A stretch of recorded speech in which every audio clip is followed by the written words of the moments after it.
তারা কিন্তু একটা স্টার আপনার নিয়ে রাখছে, সেটা হচ্ছে হাত দিয়ে গোল দিয়ে। বাট প্লিজ হাত দিয়ে যাতে গোল না দেয়।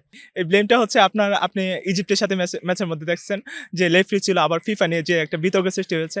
আপনারা জানেন যে তারা হচ্ছে হ্যাঁ, তাদের এই যে কমিটির দল একটা কথা বলা হয়, আরেকটা হচ্ছে তারা কিন্তু একটা স্টার আপনার নিয়ে রাখছে, সেটা হচ্ছে হাত দিয়ে গোল দিয়ে। তো এইবার হচ্ছে আপনার তারা একটা কাপ নিতে পারবে, এটা যদি নিতে পারে, তারপরে আমরা এটার একটা ব্লেম দেওয়ার মতো একটা সুযোগ থাকবে হচ্ছে যে ফিফার কমিটির যে দল এটা। ইংল্যান্ডের সেই চাপা কষ্ট এখনো আছে, তবে আমরা চাইবো যে এবার আর হাত দিয়ে গোল না দেখ। খেলার যে সৌন্দর্য, ফুটবল খেলার সৌন্দর্য পা দিয়ে গোল দেওয়া, হ্যাঁ প্রয়োজনে মাথা ইউজ করতে পারো, বাট প্লিজ হাত দিয়ে যাতে গোল না দেয়। একদম মনে প্রাণে চাই যাতে এবার হাত দিয়ে গোল না হোক। প্রয়োজনে দেশ জুড়ে যে কোনো কেনাকাটায় 10,000 টাকার বেশি অফার, তাই পেমেন্ট মানেই বিকাশ।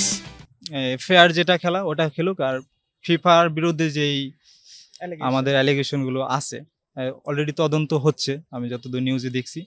তো এই ক্ষেত্রে হচ্ছে যতটা সম্ভব, স্পেশালি সেমিফাইনাল প্লাস ফাইনাল ম্যাচগুলোতে তারা নিউট্রালি থাকুক, যাতে ফ্রান্স যদি এবার ফাইনালে আর্জেন্টিনার মুখোমুখি হয়, তাহলে ফ্রান্স তো এবার মনে প্রাণে চাইবে যে পিছনের শটটা যেভাবে হোক নেওয়া যায় কিনা। তো সেই ক্ষেত্রে আমি ফ্রান্স যাতে এবার নেই, পিছনের যেই গ্লানিটা হেরে গেছে, তো ওইটা যাতে আর রিপিট না হয়, সেক্ষেত্রে ফ্রান্স যাতে যা।